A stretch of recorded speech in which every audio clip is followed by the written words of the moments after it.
걔는 왜 가져? 키울 돈이나 있어. 임신 3개월 차 며느리에게 시어머니가 내뱉은 말입니다.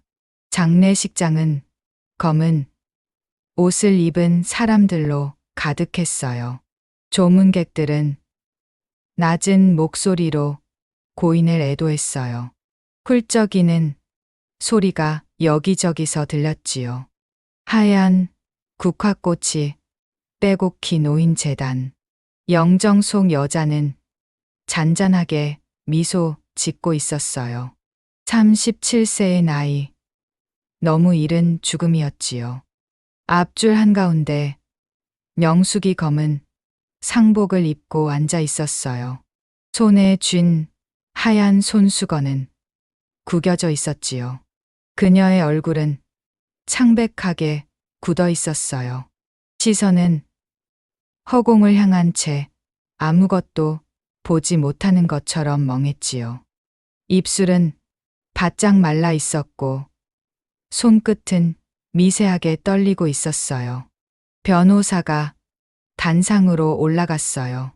그의 손에는 하얀 봉투가 들려 있었지요. 조문객들의 시선이 일제히 그에게 쏠렸어요.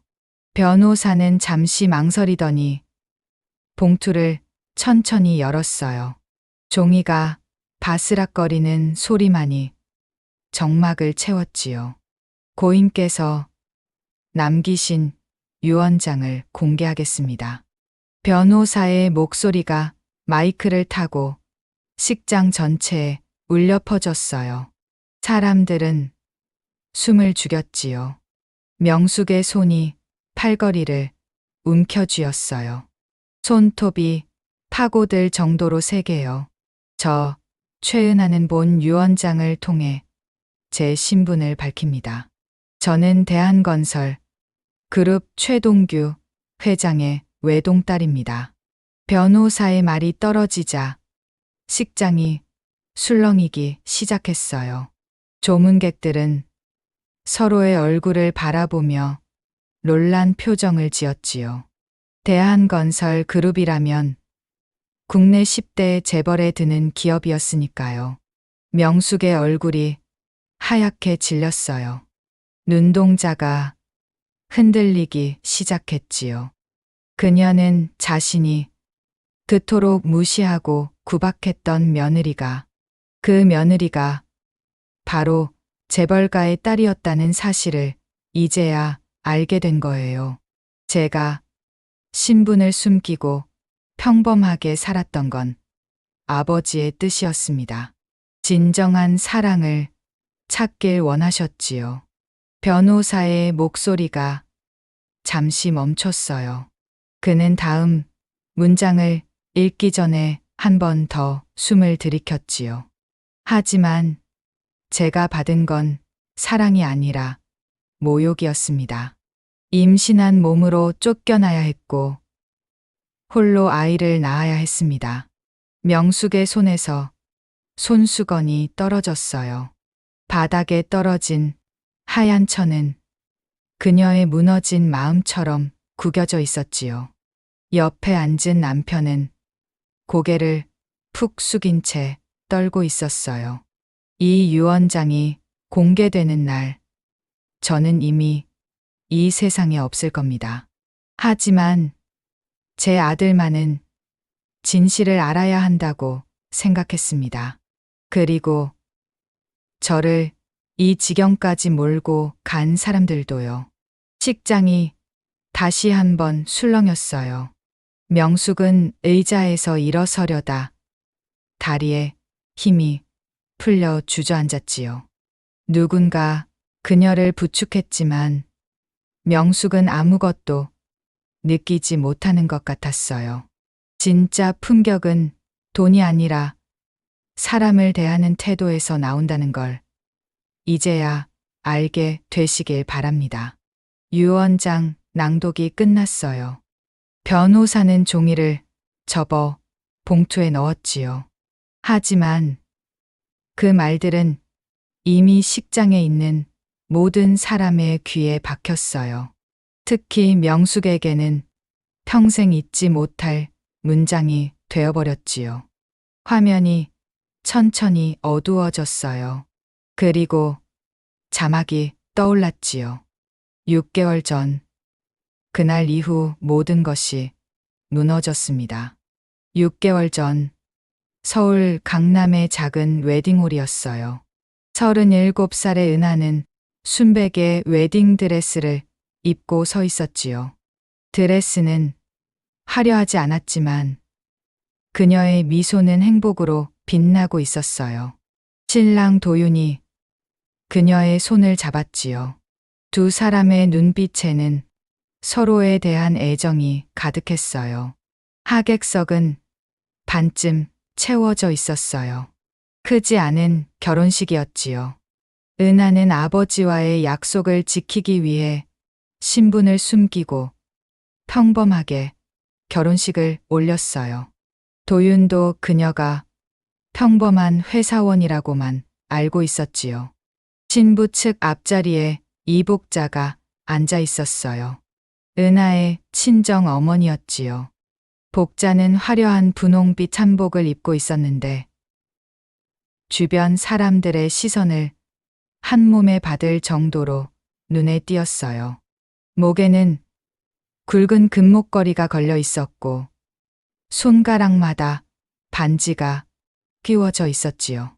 신랑 측 앞자리에는 명숙이 앉아 있었어요. 도윤의 어머니였지요. 그녀는 검은색 정장 한복을 단정하게 입고 있었어요. 표정은 웃고 있었지만 눈빛은 차가웠지요. 시선이 신부 쪽을 훑어보다가 이복자에게 머물렀어요. 피로연이 시작되자 이복자가 명숙에게 다가왔어요. 큰 소리로 웃으며 인사를 건넸지요. 사돈, 정말 반갑습니다. 우리 은하가 좋은 집안으로 시집가서 얼마나 다행인지 몰라요. 복자의 목소리가 홀 안에 울려 퍼졌어요. 주변 사람들이 돌아봤지요. 명숙은 어색하게 미소 지으며 가볍게 고개만 숙였어요. 네, 감사합니다. 명숙의 대답은 짧고 건조했지요. 복자는 그 반응을 눈치채지 못한 채 계속 떠들어댔어요. 우리 은하, 성격도 좋고 착하잖아요.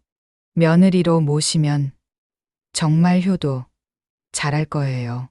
복자가 명숙의 팔을 잡으며 말했어요. 명숙은 슬쩍 팔을 빼냈지요. 그녀의 눈썹이 미세하게 찌푸려졌어요. 식이 끝나고 신혼집으로 향하는 차 안이었어요. 도윤이 은하의 손을 잡으며 말했지요. 행복하지? 응, 정말 행복해. 은하가 대답했지만 마음 한편으로는 불안이 스쳤어요. 시어머니의 차가운 시선이 계속 신경 쓰였거든요. 일주일 후, 은하는 처음으로 시댁을 방문했어요. 강남의 30평대 아파트였지요. 현관문을 열고 들어서자 명숙이 거실 소파에 앉아 기다리고 있었어요. 어서 와. 명숙의 인사는 건조했지요. 은하는 조심스럽게 실내화를 신고 거실로 들어갔어요. 검은색 후드티와 청바지, 차림이었지요. 소파 끝에 살짝 걸터 앉았어요. 차 드릴까요, 어머님? 은하가 조심스럽게 물었어요. 목소리는 자꾸 떨렸지요. 아니, 괜찮아. 앉아 있어.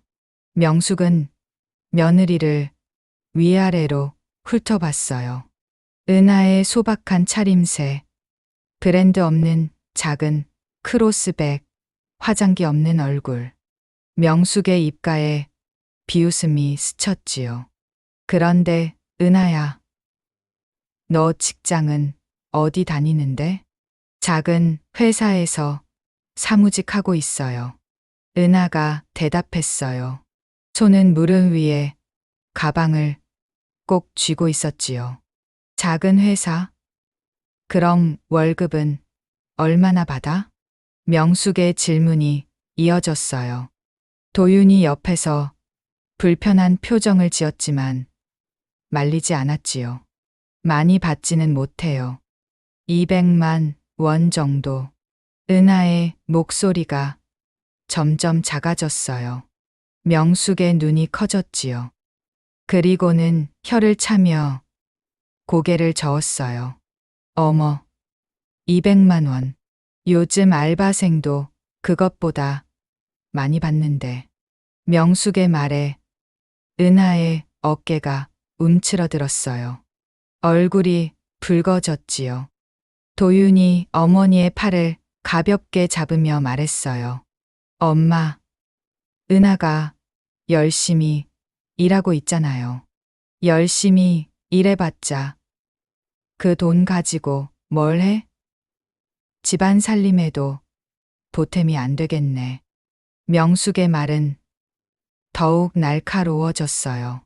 은하의 눈가가 촉촉해졌지만 꾹 참았지요. 어머님, 제가 더 열심히 하겠습니다. 은하가 작게 말했어요. 하지만 명숙은 들은 척도 하지 않았지요. 그날 저녁 집으로 돌아가는 택시 안에서 은하는 창밖만 바라봤어요. 도윤이 그녀의 손을 잡았지만 은하의 마음은 이미 차갑게 식어 있었지요. 그녀는 그날 처음 깨달았어요.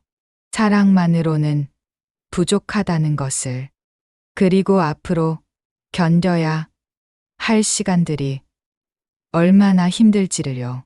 그날 저녁, 은하는 시댁에서 처음으로 저녁 준비를 하게 됐어요. 명숙이 부엌으로 안내하며 짧게 말했지요. 저녁 준비 좀 해봐. 뭐라도 할 줄 알겠지? 은하는 냉장고를 열었어요. 시금치, 달걀, 두부가 보였지요. 손이 떨렸지만 최선을 다해 반찬을 만들기 시작했어요. 명숙은 부엌 입구에 서서 팔짱을 끼고 지켜봤지요. 은하가 칼질을 할 때마다 혀를 차는 소리가 들렸어요. 칼질도 제대로 못하네. 명숙의 말에 은하의 손이 더 떨렸어요. 시금치를 씻다가 물이 튀었지요. 명숙이 한숨을 푹 쉬었어요. 아이고, 물은 왜 이렇게 튀겨? 부엌이 엉망이 되겠네. 30분 후 식탁에 저녁이 차려졌어요. 흰쌀밥과 된장찌개, 시금치나물, 두부조림, 달걀말이, 3가지 반찬이었지요. 은하는 자신이 할 수 있는 최선이었지만 명숙의 표정은 차갑게 굳어 있었어요. 도윤이 회사에서 돌아왔어요. 그리고 현관문이 다시 열리며 한 남자가 들어왔지요. 40대 초반으로 보이는 남자는 양복 재킷을 벗으며 큰 소리로 인사했어요. 어머니, 왔습니다. 민수야, 왔구나. 밥 먹어라. 명숙의 목소리가 갑자기 부드러워졌어요. 민수는 도윤의 형이었지요. 그는 식탁에 앉으며 은하를 봤어요. 아, 새 동생이네. 반가워요, 형수님. 민수가 환하게 웃으며 인사했어요. 은하도 어색하게 웃으며 고개를 숙였지요. 안녕하세요. 네, 사람이 식탁에 둘러앉았어요. 명숙이 밥그릇을 들다가 반찬을 보며 입을 열었지요. 이게 뭐야? 반찬이 고작 이것뿐이야? 은하의 얼굴이 빨개졌어요. 젓가락을 쥔 손에 땀이 맺혔지요. 죄송해요, 어머님. 냉장고에 있는 재료로. 냉장고에 재료가 없으면 사다 쓰는 거 아니야? 며느리가 그것도 모르고. 명숙의 말이 식탁 위로 떨어졌어요. 도윤은 젓가락만 만지작거리며 아무 말도 하지 않았지요. 민수가 반찬을 집어먹으며 말했어요. 어머니, 맛있는데요. 형수님, 요리 잘하시네요. 민수의 말에 분위기가 잠깐 풀리는 것 같았어요. 하지만 명숙이 다시 입을 열었지요. 민수야, 내가 모르는 소리 하지 마. 이게 무슨 반찬이야? 반찬이라고 해야 3개뿐이고. 그래도 맛은 괜찮은데요. 민수가 웃으며 된장찌개를 떠먹었어요. 하지만 명숙의 표정은 풀리지 않았지요. 너는 입맛이 둔해서 그래. 짜장면만 먹고 살아서. 식사 내내 명숙의 불만이 이어졌어요. 국이 싱겁다. 시금치가 질기다. 두부가 딱딱하다. 은하는 밥을 넘기기가 어려웠지요. 목구멍이 막힌 것처럼 답답했어요. 식사가 끝나고 은하는 빨리 일어나 그릇을 치웠어요. 부엌으로 가서 설거지를 시작했지요. 찬물에 손이 시렸지만 참았어요. 눈물이 날 것 같았지만 꾹 눌렀지요. 민수가 부엌으로 왔어요. 컵을 들고 물을 마시더니 은하에게 작게 말했지요. 형수님, 너무 신경 쓰지 마세요. 어머니가 원래 좀 까다로우시거든요. 은하가 고개를 끄덕였어요. 말은 하지 못했지요. 입을 열면 울음이 터질 것 같았거든요. 시간이 지나면 좋아지실 거예요. 민수의 위로는 진심이었지만 은하의 마음을 녹이기에는 부족했어요. 은하는 고개만 끄덕이며 설거지를 계속했지요. 거실에서 명숙의 목소리가 들렸어요. 도윤아, 너 진짜 눈이 없구나. 요리도 저 모양인데 앞으로 어떡하려고? 은하는 그릇을 씻던 손을 멈췄어요. 가슴이 답답했지요. 시어머니의 말 한마디, 한마디가 날카로운 칼처럼 꽂혔어요. 엄마, 은하가 처음인데 그럴 수 있죠.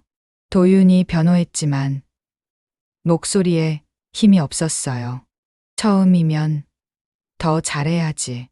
처음부터 이러면 나중엔 어떻게 되겠어? 설거지를 끝낸 은하는 행주로 손을 닦았어요. 손등이 빨갛게 부어 있었지요. 거울에 비친 자신의 얼굴은 창백했어요. 입술을 깨물며 울음을 참았지요. 결혼 3개월이 지났어요. 은하는 산부인과 진료실에 앉아 있었지요. 의사가 초음파 화면을 보며 미소 지었어요. 축하드려요. 임신 6주입니다. 은하의 손이 떨렸어요. 기쁨과 불안이 동시에 밀려왔지요. 손으로 아직 평평한 배를 쓰다듬었어요. 작은 생명이 자라고 있다는 사실이 믿기지 않았지요.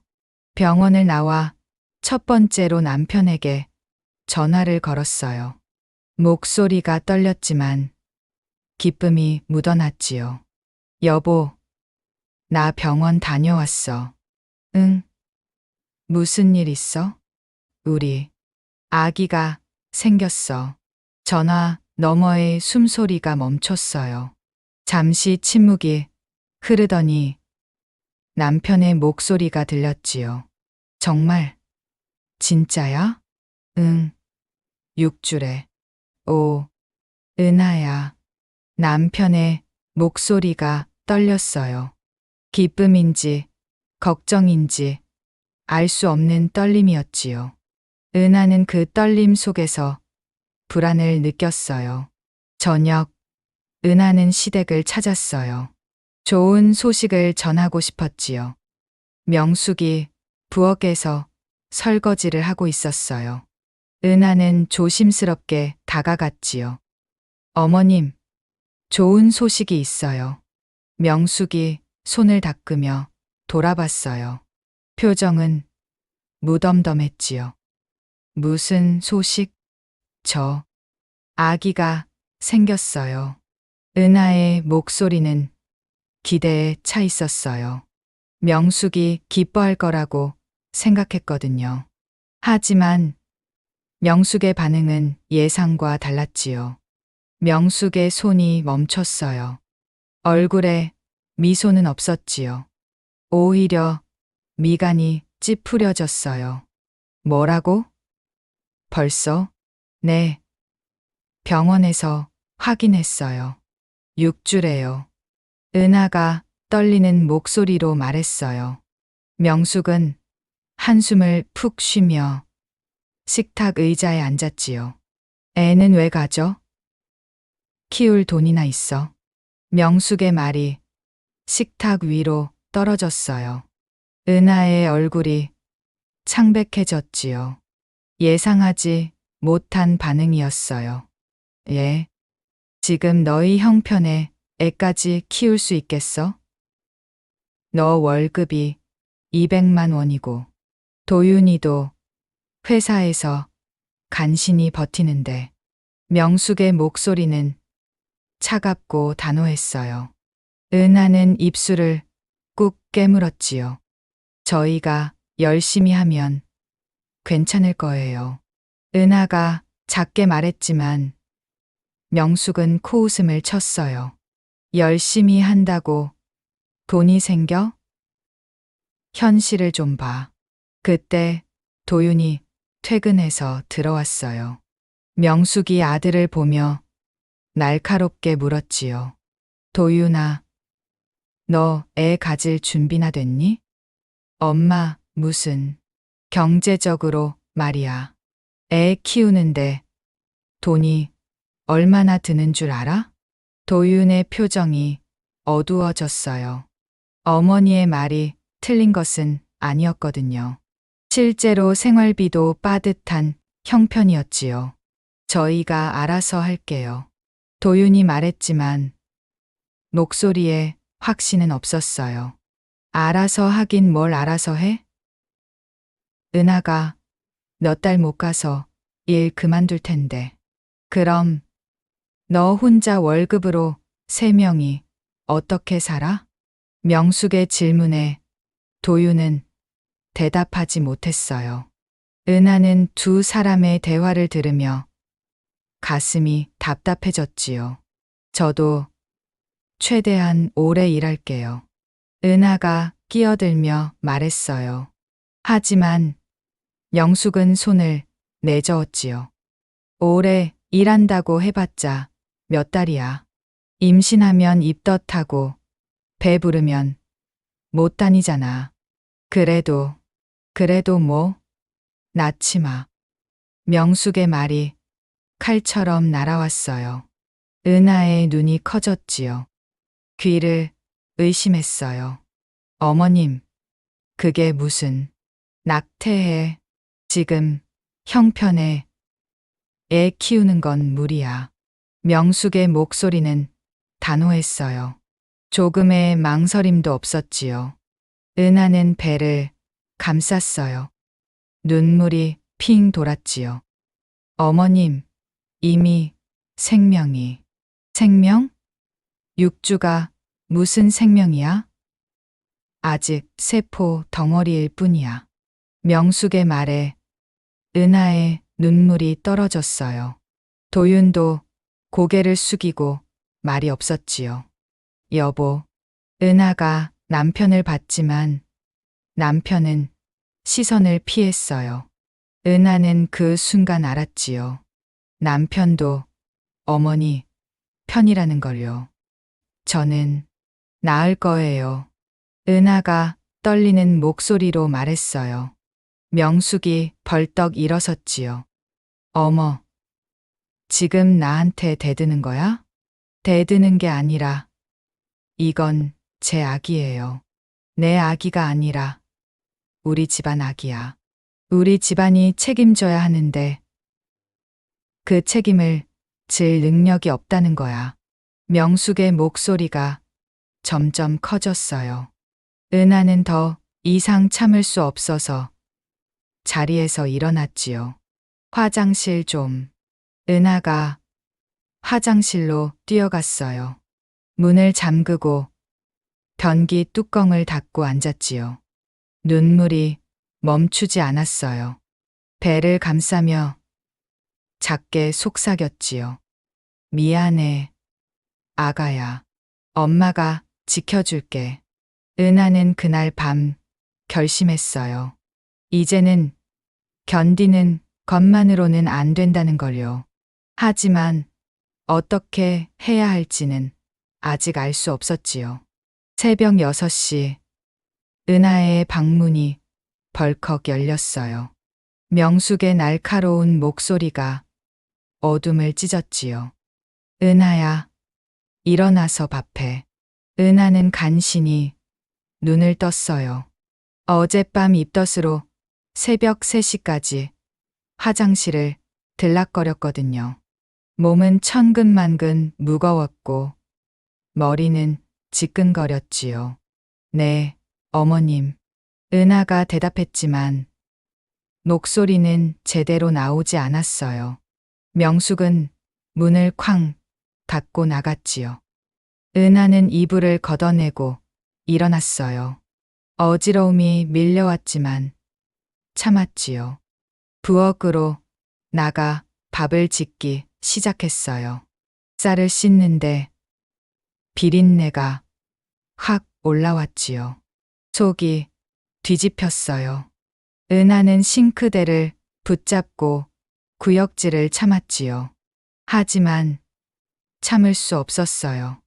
화장실로 뛰어가 변기에 엎드렸지요. 토하기 시작했어요. 어젯밤에 먹은 것도 없었는데 쓴물만 올라왔지요. 또 토해? 꾀병 부리지 마. 명숙이 화장실 문을 열고 서 있었어요.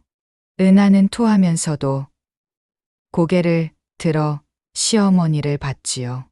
어머님, 진짜 속이 메스꺼우면 참아. 토하면 더 더러워지잖아. 명숙의 말에 은하는 입을 다물었어요. 더 이상 설명할 기력도 없었지요. 입을 헹구고 부엌으로 돌아갔어요. 밥은 이미 끓어 넘쳐 있었지요. 어머, 밥이 왜 이래? 명숙이 밥솥 뚜껑을 열며 혀를 찼어요. 밥이 한쪽으로 눌러붙어 있었지요. 죄송해요.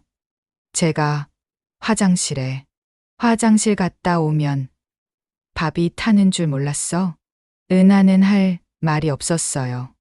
명숙은 탄 밥을 퍼내며 계속 불평했지요.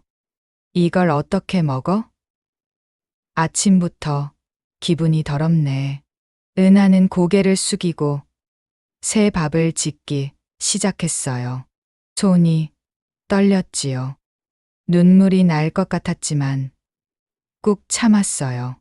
아침 식사가 끝나고 설거지를 하는데 갑자기 아랫배가 욱신거렸어요. 은하는 잠시 손을 멈추고 배를 만졌지요. 통증은 곧 사라졌지만 불안이 밀려왔어요. 화장실에 가서 확인했지요. 팬티에 연한 핏자국이 묻어 있었어요. 은하의 얼굴이 하얗게 질렸지요. 임신 초기의 출혈은 위험한 신호였거든요. 휴지로 닦고 손수건을 꺼냈어요. 피가 묻은 손수건을 가방 깊숙이 숨겼지요. 시어머니에게 말하면 또 꾀병이라고 할 게 뻔했어요.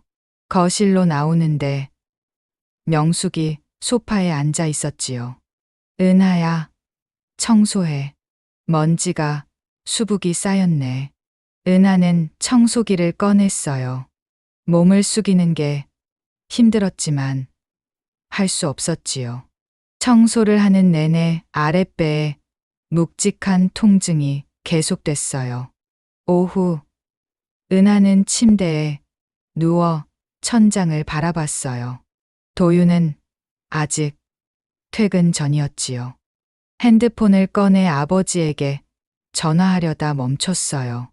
아버지에게 말하면 모든 게 끝날 거예요. 하지만 그러면 남편과의 결혼 생활도 끝나는 거였지요. 조금만 더 견디자. 은하는 스스로에게 말했어요. 배를 쓰다듬으며 작게 속삭였지요. 아가야, 조금만 참아. 엄마가 지켜줄게. 저녁, 핸드폰이 울렸어요. 친정 어머니 이복자였지요. 은하는 한숨을 쉬며 전화를 받았어요. 엄마, 은하야, 시댁 생활은 어때? 어머님이 잘해주시지? 복자의 목소리는 밝고 들떠 있었어요. 응, 괜찮아. 은하가 거짓말을 했지만 목소리가 떨렸지요. 너 왜 그래? 목소리가 이상한데? 아니, 괜찮아. 그냥 좀 피곤해서. 피곤? 시댁에서 편히 쉬어. 며느리인데 뭐. 우리 은하 며느리 될 팔자니까 잘 될 거야. 복자가 혼자 떠들어댔어요. 은하는 한숨을 삼키며 들었지요. 어머니는 여전히 자신이 좋은 집안으로 시집 갔다고 믿고 있었어요. 엄마, 나중에 얘기해. 지금 좀 바빠. 그래. 그럼 나중에 시어머니한테 잘해드려. 전화를 끊고 은하는 핸드폰을 침대에 던졌어요. 눈물이 흘러내렸지요. 참았던 눈물이 터져 나왔어요. 밤, 도윤이 퇴근해서 들어왔어요. 은하는 얼굴을 씻고 마와 남편을 맞이했지요. 오늘 힘들었지? 남편이 물었지만 형식적인 질문처럼 느껴졌어요. 은하는 고개를 끄덕였지요. 여보, 나 오늘 출혈이 좀 있었어. 출혈? 병원 가봤어? 아직. 어머님께 말씀드리기가. 남편의 표정이 복잡해졌어요. 그는 한숨을 쉬며 말했지요. 은하야, 조금만 더 참아줘. 내가 더 벌어올게. 은하는 남편의 말에서 해결책을 찾을 수 없었어요. 돈 문제가 아니었거든요. 시어머니의 차가운 태도와 무시가 문제였지요. 그날 밤, 은하는 잠들지 못했어요. 어둠 속에서 2가지 선택지를 떠올렸지요. 견디거나 떠나거나. 하지만 어느 쪽도 쉽지 않았어요. 오후 2시, 은하는 베란다에서 빨래를 널고 있었어요. 임신 3개월이었지만 명숙은 집안일을 면제해 주지 않았지요. 은하는 조심스럽게 몸을 숙여 빨래를 집어들었어요. 햇살이 따뜻하게 베란다를 비췄지요. 건너편 아파트에서 한 여자가 빨래를 널고 있었어요. 김미숙이라는 이웃이었지요. 은하와 눈이 마주치자 미숙이 가볍게 손을 흔들었어요. 은하도 어색하게 미소 지으며 손을 흔들었지요. 그때 명숙이 베란다로 나왔어요. 손에는 큰 화분을 들고 있었지요. 은하야, 이 화분 좀 옮겨. 명숙이 무거운 화분을 내밀었어요. 은하는 당황했지요. 화분은 적어도 5kg은 돼 보였어요. 어머님, 제가 지금, 어머, 이것도 못 옮겨? 임신했다고 공주병 걸렸어? 명숙의 목소리가 날카로웠어요. 은하는 화분을 받으려다 주저했지요. 의사가 무거운 것을 들지 말라고 했거든요. 어머님, 의사 선생님이 무거운 거는 의사가 뭘 알아? 우리 때는 임신해도 농사일 다 했어. 명숙이 화분을 바닥에 탁 놓았어요. 그리고 베란다 한쪽에 놓인 이엘 생수통을 집어들었지요. 은하는 그 순간 불길한 예감이 들었어요. 물이나 맞고 정신 차려. 명숙이 생수통 뚜껑을 열었어요. 그리고 은하를 향해 물을 확 쏟아부었지요. 차가운 물이 은하의 어깨와 등을 적셨어요. 은하가 비명을 삼켰지요. 찬물이 옷을 타고 등줄기를 흘러내렸어요. 몸이 얼어붙는 것 같았지요. 은하는 그 자리에 굳어서 움직일 수 없었어요. 건너편 아파트에서 김미숙이 이 장면을 목격했어요. 그녀는 재빨리 휴대폰을 꺼냈지요. 화면을 켜고 카메라를 실행했어요. 줌을 당겨 명숙과 은하를 화면에 담았지요. 물에 젖은 은하가 어깨를 움츠리고 서 있는 모습이 선명하게 찍혔어요. 명숙은 빈 생수통을 던지듯 바닥에 놓고 안으로 들어갔지요. 미숙은 영상을 확인했어요. 화질이 선명했지요. 임신부가 시어머니에게 물을 맞는 장면이 고스란히 담겨 있었어요. 미숙은 곧바로 SNS를 열었지요. 임신한 며느리에게 물을 끼얹은 시어머니 제목을 입력하고 영상을 업로드했어요. 해시태그도 달았지요. 샵 임산부 학대, 샵 시댁 갈등, 샵 가정 폭력. 업로드 버튼을 눌렀어요. 은하는 베란다에서 젖은 옷을 붙잡고 서 있었지요. 물은 차가웠지만 마음은 더 차갑게 식어갔어요. 눈물이 흘러내렸지만 닦지 않았지요. 닦을 기력도 없었어요. 오후 5시 미숙이 올린 영상은 빠르게 퍼져나갔어요. 조회수가 1000을 넘었지요. 댓글이 쏟아지기 시작했어요. 이게 뭐야? 임신부한테 이럴 수가 있어? 시어머니 미쳤네. 신고해야 되는 거 아니야? 저 며느리 괜찮을까? 저러다 유산하면 어떡해? 이건 완전 학대잖아. 경찰에 신고해야 돼. 댓글은 100개를 넘었고 공유도 계속 늘어났어요. 온라인 커뮤니티에도 영상이 퍼졌지요. 임산부 학대 의혹이라는 제목으로 게시물이 올라갔어요. 그날 밤 이 사건은 더 이상한 가족의 문제가 아니게 됐어요. 세상이 알게 된 거였지요. 은하는 그 사실을 아직 몰랐어요. 침대에 누워 배를 쓰다듬으며 작게 속삭였지요.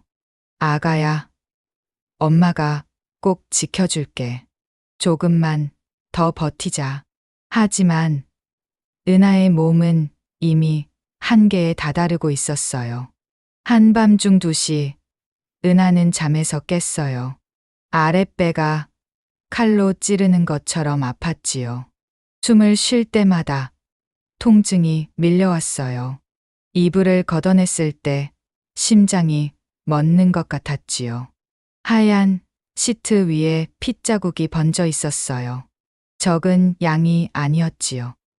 은하는 손으로 배를 감싸며 비명을 질렀어요. 으악! 옆에서 자던 남편이 벌떡 일어났어요. 불을 켰지요. 피를 본 남편의 얼굴이 하얗게 질렸어요. 은하야, 이거. 남편이 황급히 휴대폰을 집었어요. 119에 전화를 걸었지요. 손이 떨려서 숫자를 잘못 누를 뻔했어요. 여보세요. 아내가 임신 중인데 출혈이 심합니다. 주소는. 남편의 목소리가 떨렸어요. 은하는 침대에서 몸을 움직일 수 없었지요. 통증이 너무 심했어요. 눈물이 주르륵 흘러내렸지요. 아가야, 제발. 은하가 작게 중얼거렸어요. 구급차 사이렌 소리가 점점 가까워졌지요. 명숙이 방문을 열고 들어왔어요. 머리는 헝클어져 있었고 표정은 귀찮다는 듯이 굳어 있었지요. 무슨 일이야? 한밤중에 왜 이래? 명숙이 물었지만 목소리에 걱정은 없었어요. 은하를 보더니 혀를 찼지요. 또 난리야. 임신했다고. 진짜 공주님 됐네. 명숙의 말에 은하는 대답할 기력도 없었어요. 그저 배를 움켜쥐고 통증을 참았지요. 구급대원들이 들것을 들고 왔어요. 은하를 조심스럽게 들것에 옮겼지요. 계단을 내려가는 내내 은하는 정신을 잃을 것 같았어요. 구급차 안에서 구급대원이 혈압을 재고 산소 마스크를 씌웠어요. 사이렌 소리가 밤거리를 가르며 울렸지요. 병원 응급실은 차가운 형광등으로 환했어요. 의료진이 은하를 진료실로 옮겼지요. 의사가 초음파를 시작했어요. 모니터를 보던 의사의 표정이 심각해졌지요. 이게 몇 번째 출혈이었나요? 의사가 물었어요. 은하는 떨리는 목소리로 대답했지요. 두 번째요. 첫 번째는 언제였습니까? 일주일 전쯤. 의사가 고개를 끄덕이며 기록했어요. 그리고 심각한 표정으로 말했지요. 스트레스성 조기 진통입니다. 임신 3개월에 이 정도 출혈은 매우 위험해요. 의사의 말에 은하의 눈에서 눈물이 쏟아졌어요. 아기는 괜찮나요? 지금은 심장이 뛰고 있습니다. 하지만 절대 안정이 필요해요. 무리하시면 유산될 수 있습니다. 의사의 말이 은하의 가슴을 찔렀어요. 남편이 독도에서 주먹을 쥐었다 폈다 반복했지요. 명숙도 병원에 도착했어요. 하지만 진료실에 들어오지 않고 대기실 구석에 앉아 있었지요. 팔짱을 끼고 불편한 표정을 지었어요. 그때 김미숙이 병원에 나타났어요. 은하를 찾아온 거였지요. 대기실에서 명숙을 보고 잠시 멈칫했지만 진료실 쪽으로 걸어갔어요. 의사가 진료를 마치고 나왔지요. 미숙이 조용히 가가가서 말했어요. 선생님, 잠깐 말씀 좀 드릴 수 있을까요? 의사가 고개를 끄덕이며 한쪽으로 비켜섰어요. 미숙이 작은 목소리로 말했지요. 저 환자분, 저희 아파트에 사세요. 제가 오늘 낮에 봤는데 시어머니가 물을 끼얹으셨어요. 임신부한테요. 의사의 눈썹이 찌푸려졌어요. 물을요? 네. 생수통으로요. 영상도 있습니다. 미숙이 휴대폰을 꺼내 보여줬어요. 의사는 영상을 보며 고개를 저었지요. 그리고 차트에 기록하기 시작했어요. 환자 보호자분과 상담이 필요하겠네요.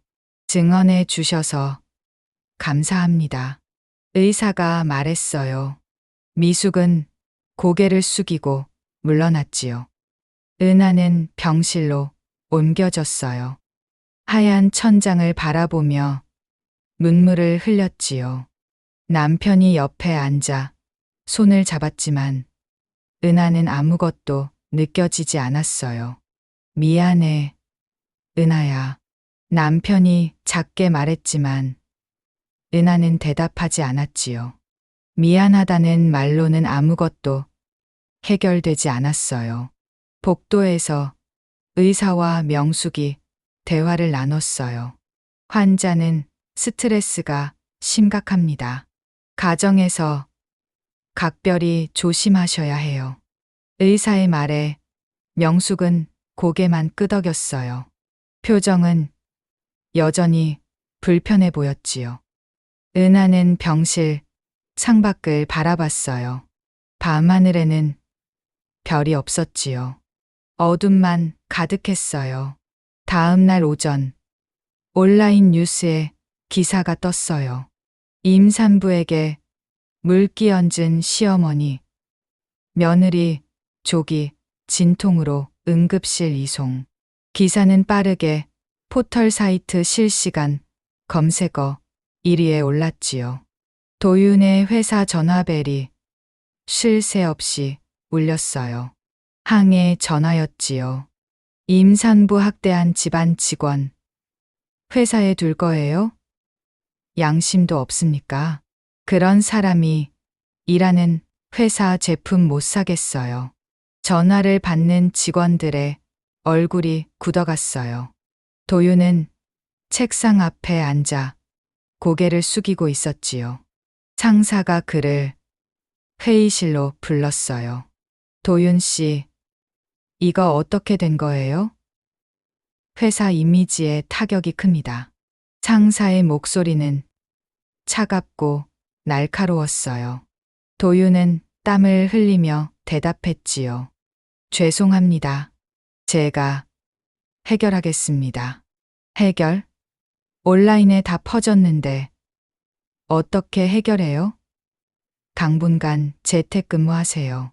도윤은 회의실을 나왔어요. 동료들의 시선이 따가웠지요.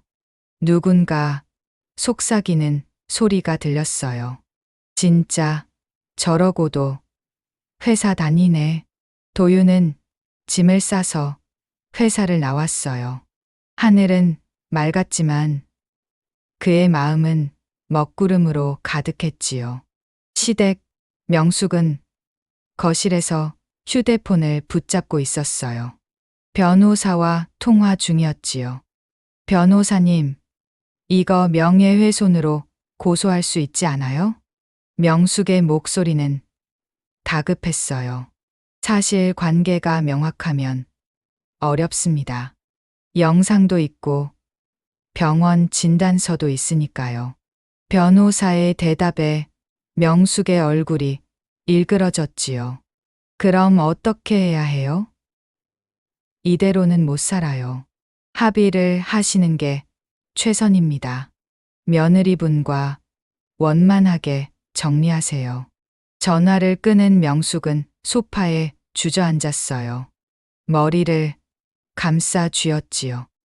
현관문이 열리며 민수가 들어왔어요. 어머니, 큰일 났네요.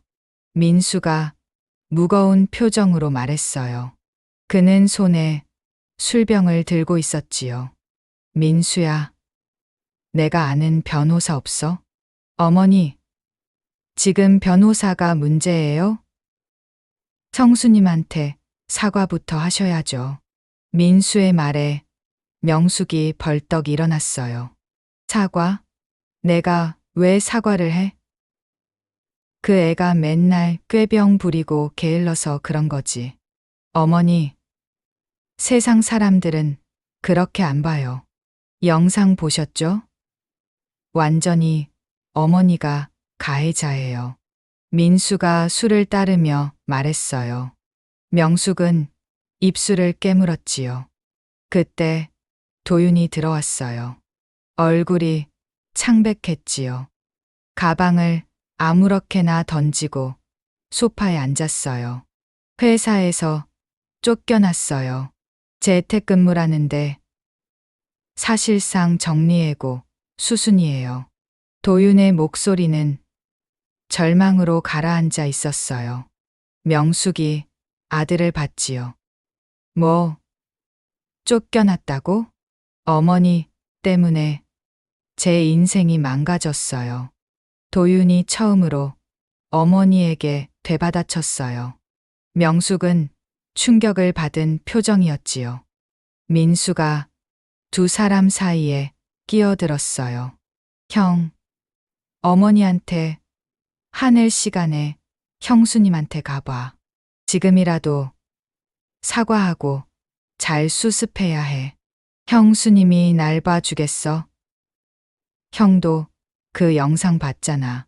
그래도 가봐야지. 안 그러면 진짜 끝이야. 민수가 형의 어깨를 두드렸어요. 도윤은 고개를 숙였지요. 그날 밤 시댁 거실에는 침묵만이 흘렀어요. 모두가 알고 있었지요. 내일부터 지옥이 시작될 거라는 걸요. Chapter 5 완결편. 저녁, 은하는 병실에 누워 있었어요. 링거를 맞고 있었지요. 명숙이 병실 문을 열고 들어왔어요. 손에는 서류 봉투를 들고 있었지요. 은하야. 명숙이 불렀지만 목소리는 여전히 차갑게 식어 있었어요. 은하는 눈을 감은 채 대답하지 않았지요. 내가 할 말이 있어서 왔어. 명숙이 침대 옆 의자에 앉았어요. 서류 봉투를 꺼내 탁자에 놓았지요. 합의서야. 여기 사인하면 위자료를 줄게. 500만 원. 명숙의 말에 은하가 눈을 떴어요. 믿을 수 없다는 표정으로 시어머니를 봤지요. 지금 뭐라고 하신 거예요? 합의하고 너도 좋잖아. 돈 받고 조용히 정리하는 거. 명숙이 펜을 꺼내 은하 앞에 내밀었어요. 은하는 서류를 보지도 않았지요. 안 해요. 뭐, 사인 안 해요. 나가 주세요. 은하의 목소리는 작았지만 단호했어요. 명숙의 얼굴이 붉어졌지요. 이 애가 지금 배짱이 두둑해졌네. 500만 원이면 내 6개월치 월급이야. 돈 문제가 아니에요. 나가 주세요. 은하가 눈을 감았어요. 더 이상 대화하고 싶지 않았지요. 명숙은 서류를 집어들고 일어섰어요. 후회하지 마. 이게 마지막 기회야. 명숙이 문을 쾅 닫고 나갔지요. 은하는 눈물을 흘렸어요. 하지만 이번엔 울음소리를 내지 않았지요. 병원에서 퇴원한 이틀 후 은하는 시댁방에서 침대에 누워 있었어요. 의사가 절대 안정을 지시했거든요. 창밖으로 비가 내리기 시작했지요. 빗소리가 창문을 두드렸어요.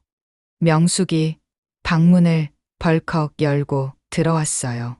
손에는 또 다른 서류를 들고 있었지요. 이번에는 합의서가 아니었어요. 은하야. 명숙이 침대 옆에 섰어요. 은하는 천천히 몸을 일으켰지요. 명숙의 표정은 어느 때보다 차갑게 굳어 있었어요. 이혼 서류야. 여기 사인해. 명숙이 서류를 은하 앞에 던지듯 놓았어요. 하얀 종이가 이불 위에 떨어졌지요. 은하는 종이를 보며 숨이 멎는 것 같았어요. 어머님, 이게 이혼이야. 더 이상 우리 집에 있을 수 없어. 명숙의 목소리는 칼날처럼 날카로웠어요. 은하의 손이 떨렸지요. 우리 아기는요? 은하가 떨리는 목소리로 물었어요. 배를 감싸 쥐었지요. 그 아기도 문제야. 너 같은 엄마 밑에서 자라면 제대로 클 리가 없어.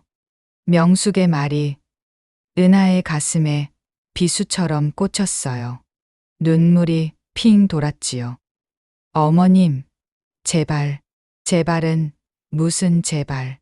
우리 집안 다 망가뜨려 놓고 뻔뻔하게 여기 누워 있어. 오늘 당장 나가. 명숙이 소리쳤어요. 복도에서 도윤이 방 안을 들여다봤지요. 하지만 들어오지 않았어요. 여보, 은하가 남편을 불렀어요. 남편이 천천히 방으로 들어왔지요.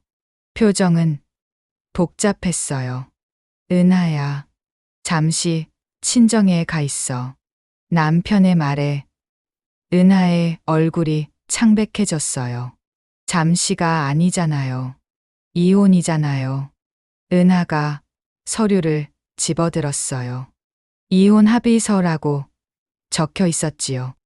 지금은 어쩔 수 없어.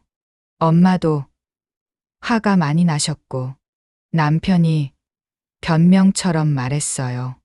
은하는 남편을 똑바로 쳐다봤지요.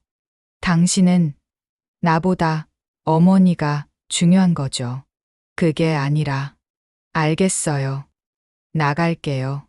은하가 침대에서 일어났어요. 다리가 후들거렸지만 버텼지요. 옷장을 열고 옷가지를 꺼내기 시작했어요.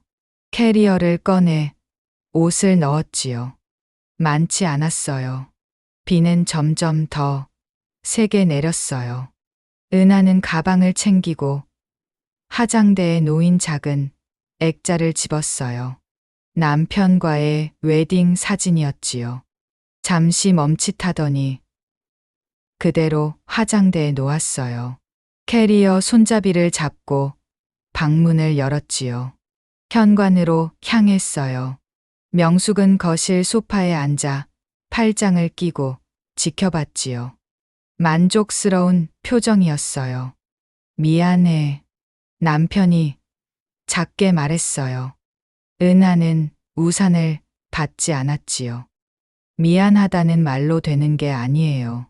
은하가 냉정하게 말했어요. 그리고 문을 열고 나갔지요. 비가 쏟아지고 있었어요. 우산도 없이 캐리어를 끌며 걸어갔지요. 다음 날 오전 10시 도윤 아버지의 회사 앞에 검은색 고급 세단 3대가 줄지어 섰어요.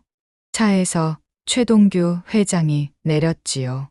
뒤따라 배 팀장과 변호사 2명이 내렸어요. 직원들이 복도에서 수군거렸지요. 누구나 알아볼 수 있는 얼굴이었거든요. 사장실 문이 열렸어요. 도윤의 아버지가 벌떡 일어났지요. 얼굴이 하얗게 질려 있었어요. 최동규 회장님, 아버지가 떨리는 목소리로 말했어요.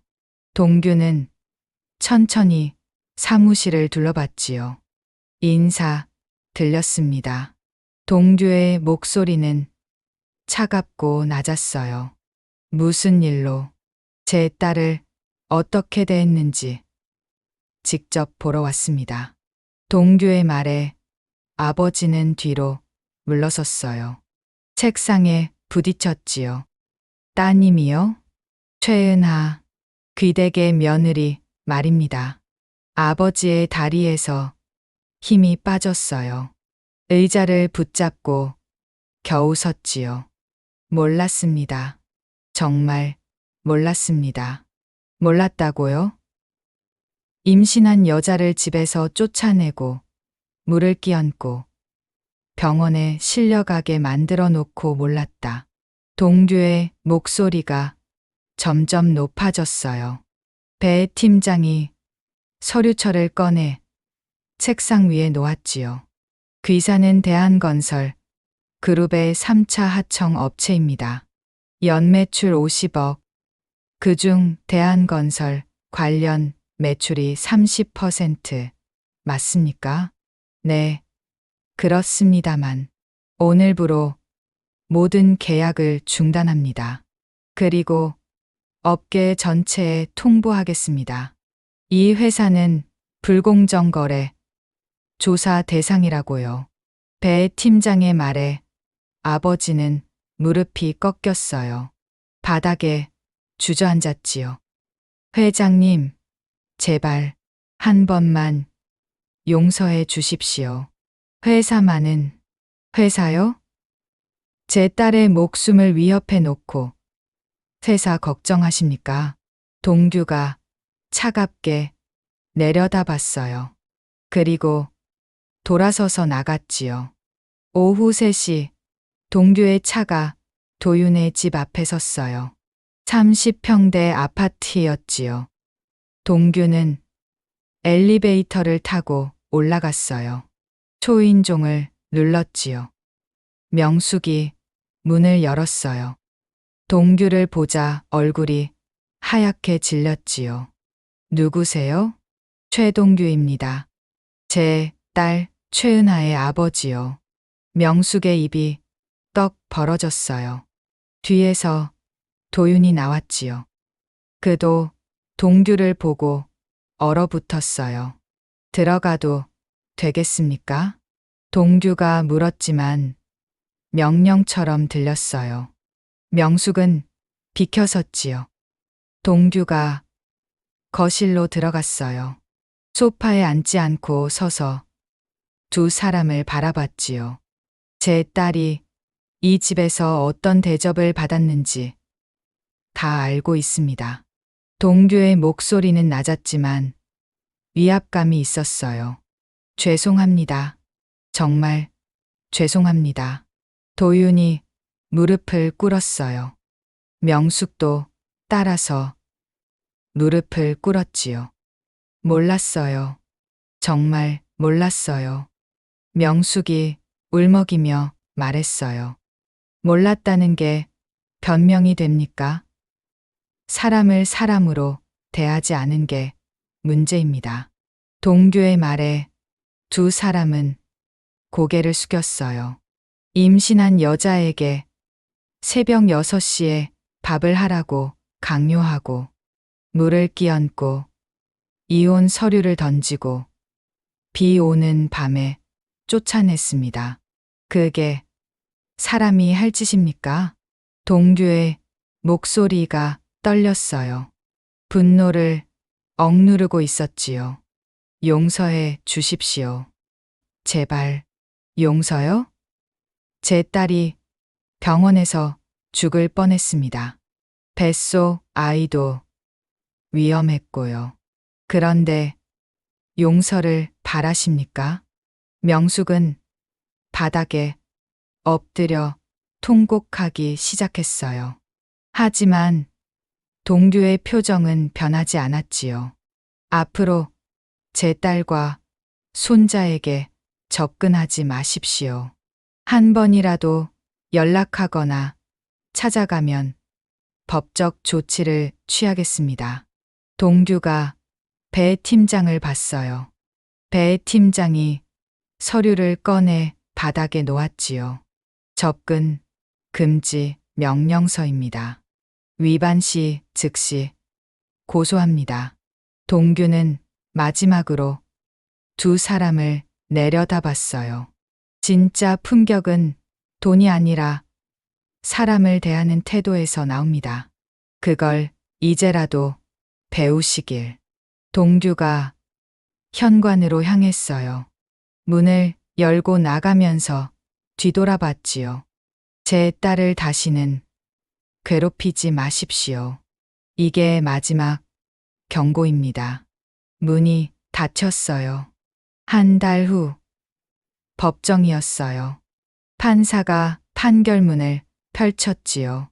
방청석에는 기자들이 가득했어요. 명숙은 피고석에 앉아 고개를 숙이고 있었지요. 피고인 한명숙은 임신부에게 폭언과 윤리적 학대를 가하여 조기 진통을 유발했습니다. 이에 징역 3년의 집행유예 3년을 선고합니다. 판사의 목소리가 법정에 울려 퍼졌어요. 명숙의 손이 떨렸지요. 또한 피해자에 대한 접근 금지 명령을 3년간 유지합니다. 진짜 품격은 돈이 아니라 사람을 대하는 태도에서 나온다. 은하는 사랑만 믿고 결혼했지만 시댁에서 경제력이 없다는 이유로 온갖 무시와 학대를 받았어요. 하지만 명숙은 몰랐지요. 자신이 그토록 무시했던 며느리가 대한건설 그룹 회장의 외동딸이라는 사실을요. 결국 최동규 회장이 직접 나섰고 시댁은 하루아침에 무너졌어요. 회사는 파산하고 집은 경매로 넘어가고 명숙은 식당 설거지, 알바로 하루하루를 버티게 됐지요. 마트에서 다시 만난 두 사람. 명숙은 무릎을 꿇고 용서를 빌었지만 은하는 돌아보지 않았어요. 이 이야기가 우리에게 주는 교훈은 분명해요. 진짜 품격은 돈이 아니라 사람을 대하는 태도에서 나온다는 거지요. 누군가를 겉모습이나 경제력으로만 판단하면 언젠가는 그 대가를 치르게 됩니다. 은하는 이제 아들과 함께 새로운 삶을 시작했어요. 사랑하는 아버지의 보호 아래 평화롭고 행복한 나날을 보내고 있지요. 그리고 명숙은 매일 그 마트 바닥을 닦으며 자신이 잃어버린 것들을 떠올립니다. 후회는 언제나 늦게 찾아오는 법이니까요.